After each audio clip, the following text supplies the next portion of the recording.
Allez, on commencera ce journal par ce coup de tonnerre qui s'est abattu cette nuit sur le monde musical congolais. L'annonce de la disparition de la reine de Moutouachi, Maman Tchalamouana. Le PPRD a rendu hommage à la présidente honoraire de sa Ligue des femmes, combattante et militante de première heure. Et le président de la République était devant le Parlement réuni en congrès ce samedi pour le discours sur l'état de la nation. 1h30 presque de bilan dressé par Félix Tshisekedi. L'année 2023 sera essentiellement une année électorale, a rassuré le chef de l'État.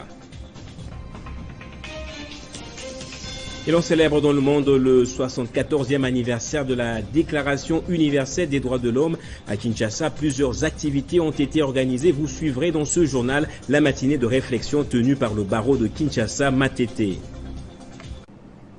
Bienvenue à vous tous et merci pour votre fidélité. On commence par la disparition de Maman Tchalamouana. Joseph Kabila a rendu hommage à un grand nom de la musique congolaise et une icône qui a représenté à tout point de vue le pays sur le plan international. Son parti politique, le PPRD, s'est dit consterné par cette disparition et a présenté ses condoléances à la famille biologique de l'illustre disparu et à l'ensemble des militantes et militants affligés par cette perte.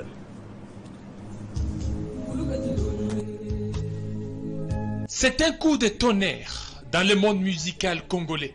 L'artiste musicienne Mamou National s'en va après 60 ans de vie sur Terre. De son vivant, elle a été magique, énigmatique. Elle a su conquérir le monde entier par son style singulier, le Moutouachi. Mamou National n'avait pas de complexe musical en valorisant la culture Luba.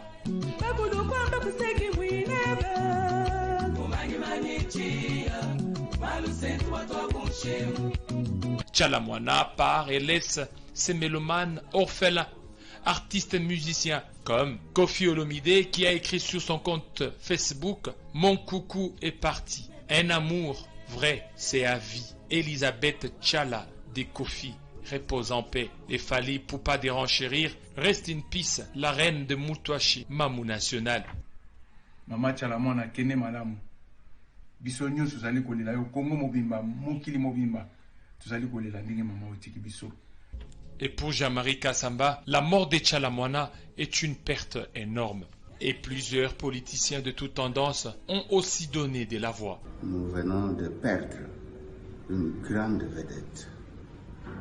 Une grande dame congolaise. Je ne sais pas si on en aura une autre. Tchalamouana Elisabeth. Elle n'était pas seulement l'amie de ma famille, amie personnelle de ma famille, mais elle était une grande nationaliste, une ultra-kabiliste et une grande vedette de la musique congolaise.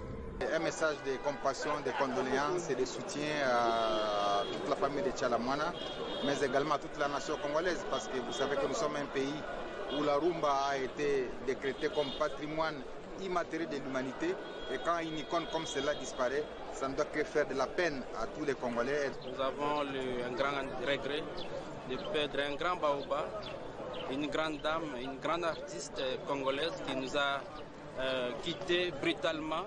Que son âme repose en paix. Il est sûr et certain que la disparition de cette légende de la chanson congolaise qui a traversé le temps laissera sans doute un vide irremplaçable dans les milieux restreints de la musique africaine et mondiale.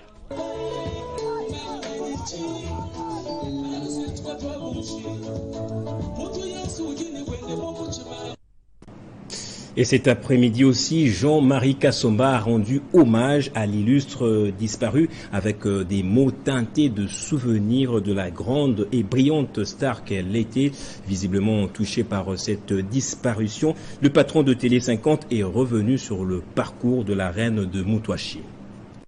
L'histoire d'une grande reine, l'icône nationale, panafricaine et internationale de la culture,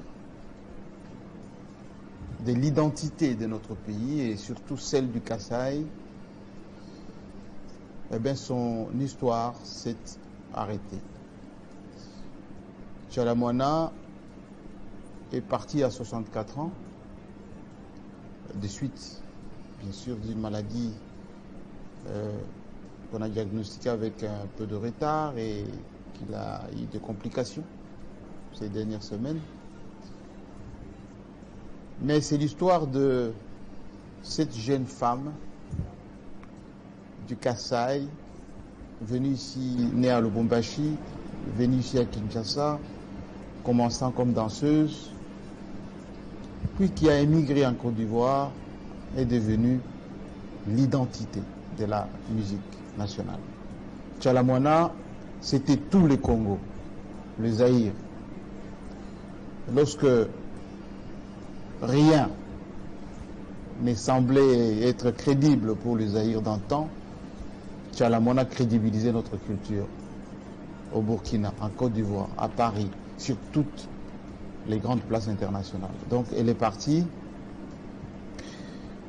après avoir rempli toute sa vie et la nation lui doit tout, pour ne pas dire lui doit beaucoup de reconnaissance. Le monde pleure Tchala Moana depuis ce matin et nous qui sommes ses proches, nous pleurons une sœur, une compatriote.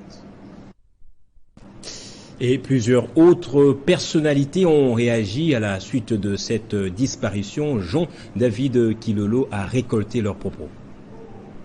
Cette icône congolaise de la musique qui a tiré sa référence ce samedi 10 décembre 2022, journée internationale reconnue pour les droits de l'homme. Je voudrais retenir par l'hommage que je vais rendre à cette grande dame le fait et qualité. On dit thème. Tchala Moana, celle qu'on appelait souvent la reine du Mutwashi, est décédée aujourd'hui, le 10 décembre 2022, alors que la rumba va célébrer son premier anniversaire le 14 décembre 2022, parce que elle a été inscrite comme patrimoine culturel immatériel universel. Et elle vient d'être encore reconnue et plébiscitée par les chefs de l'État par son adresse à la nation. Les artistes ne meurent jamais.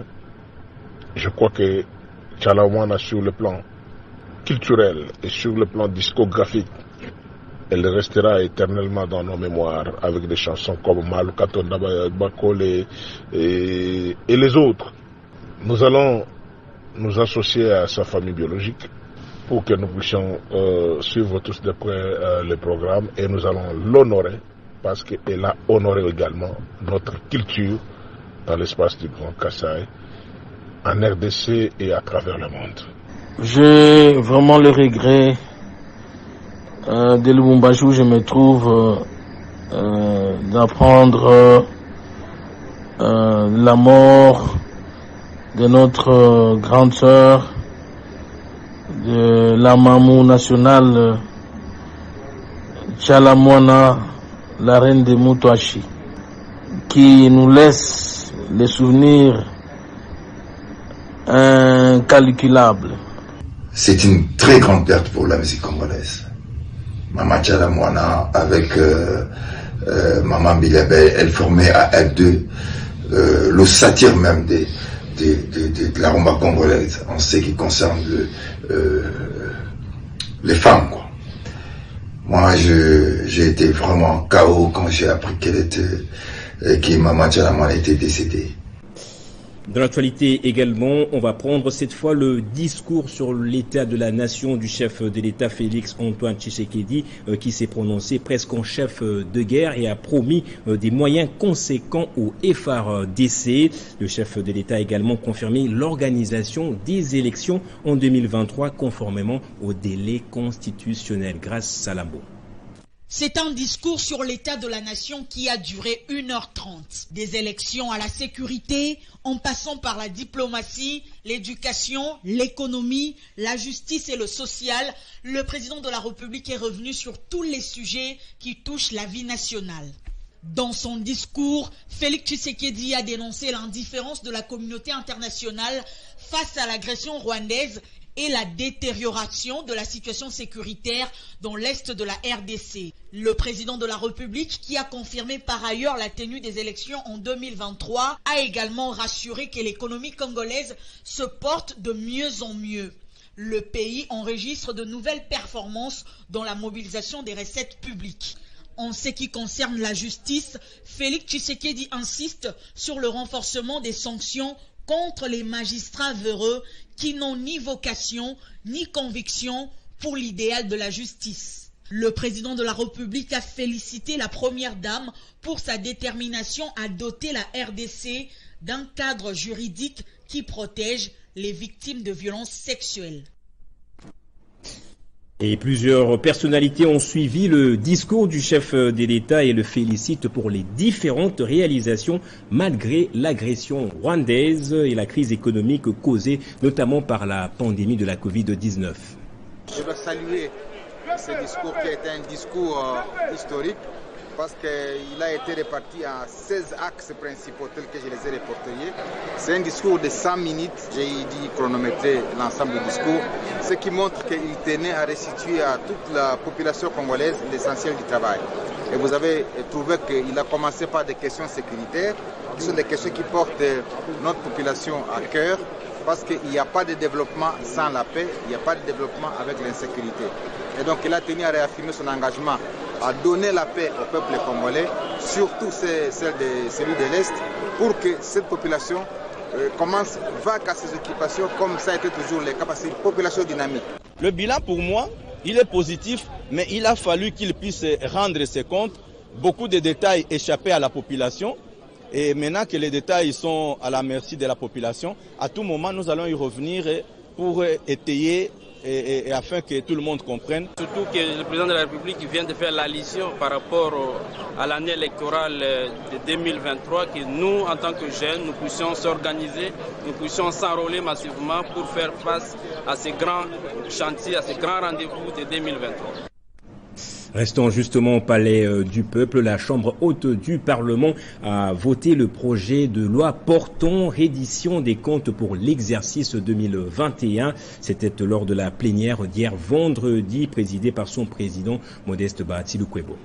Après 8 jours de travaux intenses de la commission ECOFIN, le rapport sur le projet de loi relatif à l'établissement des crédits ainsi que celui portant reddition des comptes pour l'exercice 2021 ont été présentés aux sénateurs au cours de la plénière du vendredi 9 décembre. Si la première loi bancaire définit clairement les notions des établissements publics et les conditions d'accessibilité au crédit bancaire, la seconde dégage un constat de dépassement des crédits alloués à certaines institutions et services de l'État. On note aussi la non-consommation et sous-consommation des crédits par d'autres institutions et services étatiques. La commission ECOFIN a également déploré le fait que les performances des recettes réalisées n'ont pas eu d'impact positif sur le social de la population et les investissements. Il était question tout simplement de voir comment le budget de l'État a été exécuté. Il y a deux choses. Sur le plan recettes, réalisation, il y a eu fortement amélioration des recettes, n'est-ce pas, des recettes du trésor public. Au chapitre des contrôles parlementaires, les lignes bougent à la Chambre haute du Parlement afin de vider les matières inscrites au calendrier de la session de septembre, dont la clôture intervient la semaine prochaine. C'est dans ce cadre que la vice-premier et ministre en charge de l'environnement et du développement durable est venue répondre vendredi aux préoccupations soulevées par les sénateurs autour de la question orale avec débat lui adressée par le sénateur Denis Kambaï au sujet de la pollution des eaux des rivières Chikapa et Kasai par la société Kakota Mining. Et la problématique de l'exécution des décisions judiciaires refait surface avec le dossier Boukangalonzo, où l'on se retrouve avec deux arrêts de la Cour constitutionnelle sur une même affaire. Que doivent faire justement les praticiens du droit? La question divise énormément. Selon le président de la République lors de sa dernière adresse sous l'état de la nation, la justice demeure la meilleure garantie de l'état de droit. Fin des citations.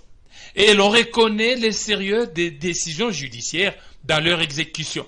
Les arrêts rendus par la Cour constitutionnelle s'exécutent dès l'heure prononcée par cette haute juridiction. À cet effet, ils sont opposables à tous. Aucune autre formalité n'est exigée pour qu'ils soient opposables à tous. C'est ce qu'essayent d'expliquer des grands juristes comme Lambert Mende, le professeur Évariste Bouchab et le président de l'Assemblée nationale, Christophe Mbosso. Les arrêts de la Cour constitutionnelle ne sont susceptibles d'aucun recours et sont immédiatement exécutoires. Non bis in idem, on ne peut pas revenir deux fois sur le même dossier, étant donné que cette juridiction s'était déjà déclarée même incompétente pour les poursuites. Les décisions de la Cour sont sans appel. Vous n'avez pas à les discuter devant la tribune de l'Assemblée nationale. Vous n'avez pas ces droits-là. Vous ne devez pas ici discuter les décisions de la Cour constitutionnelle. Le fait pour les arrêts de la Cour constitutionnelle d'être insusceptibles de tout recours implique leur caractère exécutoire et ce qui a également comme conséquence logique qu'ils soient obligatoires et qu'ils s'imposent non seulement au pouvoir public mais aussi qu'à toutes les autorités publiques et les particuliers. Le gouverneur de la ville-province de Kinshasa, Gentini Ngobila, a procédé à la présentation du projet d'édit budgétaire pour l'année 2023, chiffré à hauteur de 870 millions de dollars américains. C'était à l'Assemblée provinciale de Kinshasa dans un débat houleux avec les élus provinciaux. L'Assemblée provinciale de Kinshasa a déclaré recevable, mardi 6 décembre 2022, le projet d'édit portant reddition des comptes du budget rectificatif de la ville de Kinshasa, présenté par Jean Goïvouzi, ministre provincial des Finances.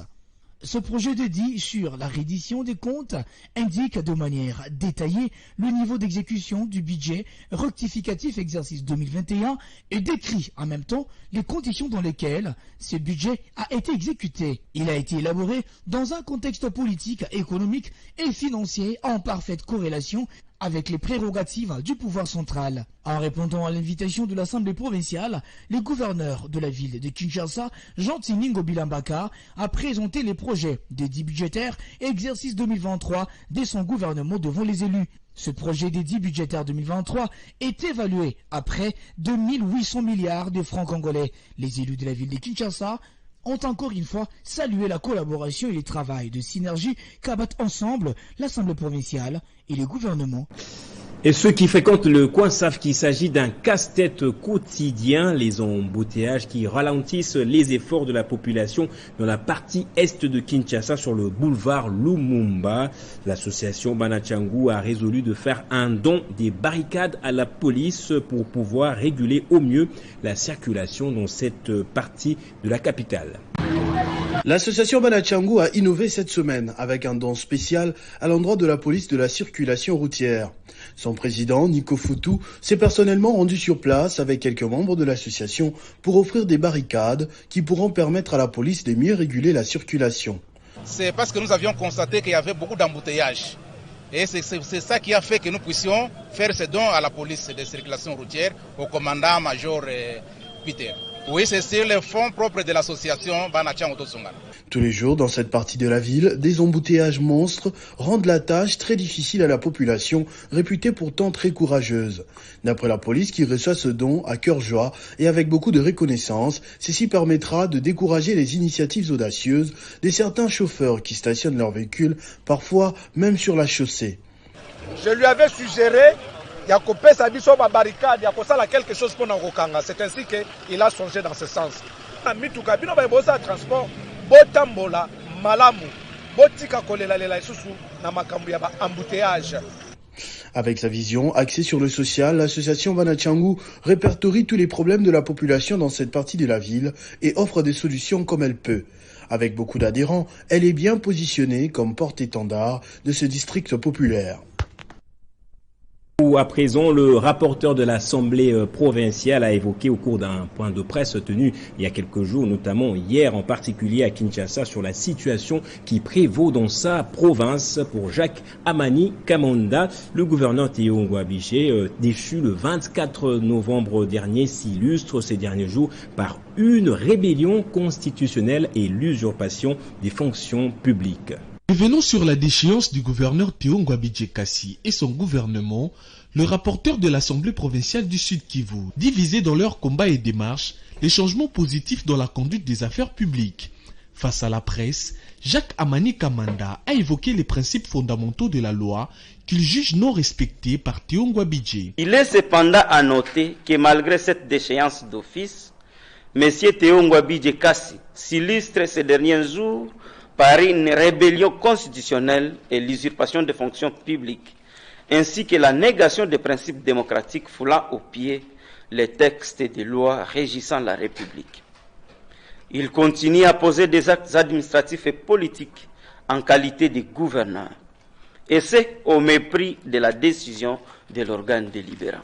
Il a en outre présenté un tableau sombre de la gouvernance de Théo Ngwabidje sur tous les plans de la vie depuis son avènement à la tête de la province. Le gouverneur de Théo Ngwabidje est devenu une véritable épine pour le président de la République, car tous les actes qu'il y pose sont loin de s'inscrire dans la vision du chef de l'État. Nonobstant, ces slogans trompeurs et flatteurs. Jacques Amani Kamanda interpelle les autorités politico-judiciaires sur les responsabilités pour des solutions idoines à la situation qui prévaut dans la province du Sud Kivu. Et les parties prenantes dans la concession de la route Kinshasa-Matadi-Boma-Mwanda ont fait durant 2 jours des travaux d'évaluation. Il s'est agi d'évaluer les travaux exécutés entre 2020 et 2021 par les entreprises par rapport aux fonds récoltés par le péage pour déduire les montants que le pays doit encore aux concessionnaires. Pour cette séance d'évaluation du contrat de la concession Kinshasa-Matadi-Boma-Mwanda, dont les travaux ont duré 2 jours, le ministère des Infrastructures et Travaux Publics, maître d'ouvrage, a convié les parties prenantes à un travail de fond pour évaluer les travaux réalisés sur la route par les concessionnaires par rapport aux recettes engagées par le poste des péages. Le but final étant de connaître le montant de la dette qui reste à payer aux concessionnaires Sopeco. Outre les 2 acteurs principaux cités si haut, des structures de l'État congolais participent à ces travaux en qualité d'invités ou des bénéficiaires. L'on note ainsi autour de la table la présence de 2 provinces, Kinshasa et Congo central, de l'Office des routes, de l'Office des voiries et drainage et des experts de l'Agence congolaise des grands travaux, maître d'ouvrage délégué du ministère des ITP sur cette concession. Tous les contrats, l'exercice 2020 et 2021 qui n'étaient pas encore signés. Donc là, nous pouvons nous en féliciter parce que nous avons un très bon entretien, un très bon atterrissage. La province du Congo central est représentée par le ministre et une forte équipe également qui est venue. Il a mis sur la table certains points qu'il fallait améliorer parce que nous devons savoir, au-delà de la signature du contrat qui est souvent faite par le ministre de tutelle et les concessionnaires, mais les grands bénéficiaires, c'est la province. Sur la liste des recommandations, les concessionnaires financera la mise en œuvre de l'autonomisation du nouveau système des péages. La CGT mènera la campagne d'auscultation au déflécomètre dans le but de déterminer la capacité portante résiduelle des chaussées. La province organisera avec le maître d'ouvrage délégué et avec l'appui du concessionnaire une campagne de sensibilisation auprès des communautés locales et usagers sur les biens-fondés du péage entre Matadi et Boma.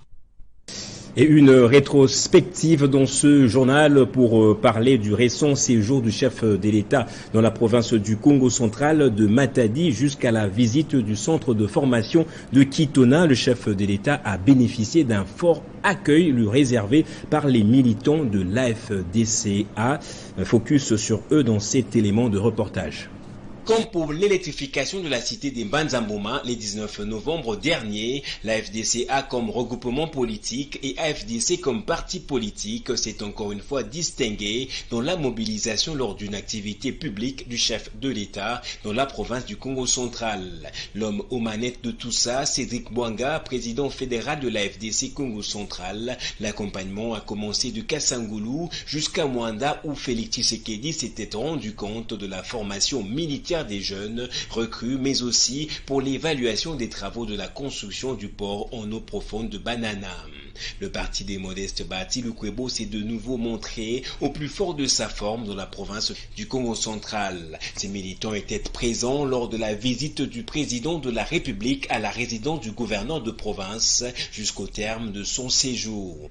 Par cette mobilisation, la FDC a de nouveau confirmé sa position de premier plan des partis politiques qui accompagnent le chef de l'État, accompagnement combien crucial, surtout en ce temps d'agression.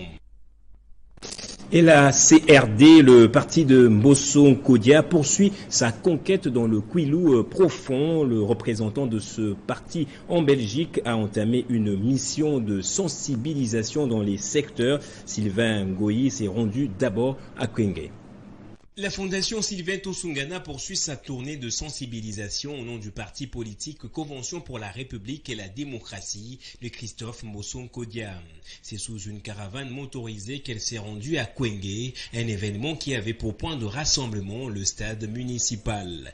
Le meeting populaire s'est conclu par des adhésions massives des populations qui ont accepté d'accompagner la vision du président de l'Assemblée nationale.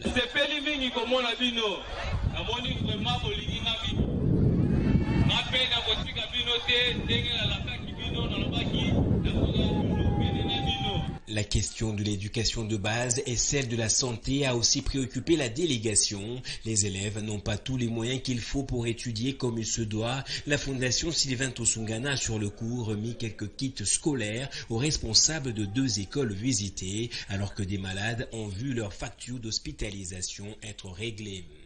VTR. La fondation a également remis quelques objets pour l'assainissement du secteur. La prochaine étape de la tournée, Lisanga, Nko et Lunyongu.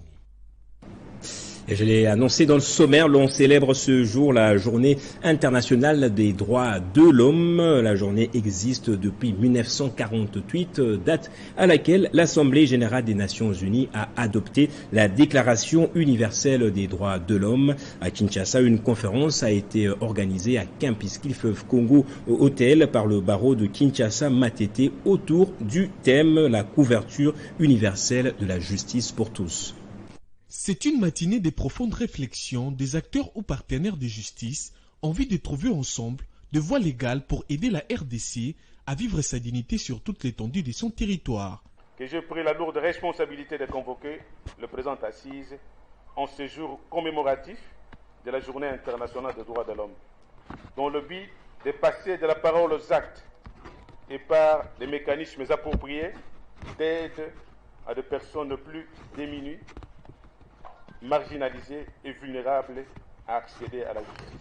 Couronné des interventions sur la gratuité de la plainte devant la juridiction, l'état de droit, diagnostic et perspective, ainsi que la détention préventive, les conférenciers de tous les horizons scientifiques et professionnels ont commémoré cette date dédiée aux droits de l'homme autour du thème principal, la couverture universelle de la justice pour tous, dans le but de permettre à tous citoyens d'avoir gratuitement accès à la justice.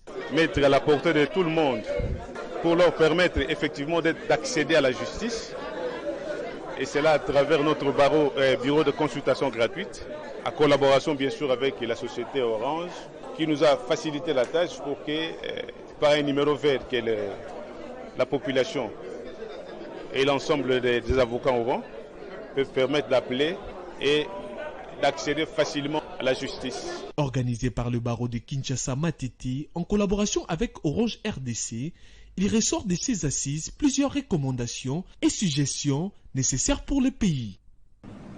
Et on va terminer en sport avec cette information qui nous parvient de la Ligue nationale de football. Il n'y aura pas de huis clos ce dimanche au stade des Martyrs. Le temple du football congolais va recevoir du monde lors du match V-Club contre Mazembe. La décision est tombée ce samedi 10 décembre à l'issue d'une réunion qui a réuni autour du ministre des Sports et Loisirs, le président de la Linafoot et les représentants des 2 clubs. Place au rappel des titres à présent. On a débuté ce journal par ce coup de tonnerre qui s'est abattu cette nuit sur le monde musical congolais. L'annonce de la disparition de la reine de Moutouachi, Maman Tchala Mouana. Le PPRD a rendu hommage à la présidente honoraire de sa Ligue des femmes, combattantes et militantes de première heure.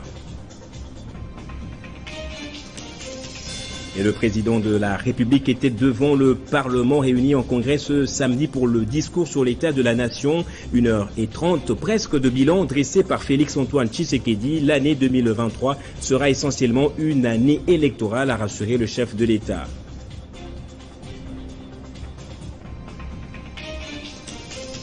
Et l'on célèbre dans le monde le 74e anniversaire de la Déclaration universelle des droits de l'homme à Kinshasa. Le barreau de Kinshasa, Matete, a organisé une conférence autour du thème « La couverture universelle de la justice pour tous ».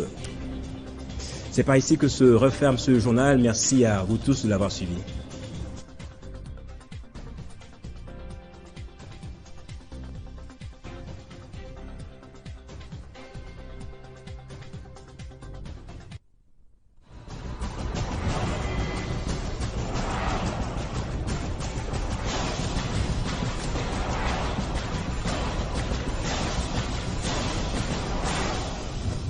C'est sur Télé 50 et nulle part ailleurs.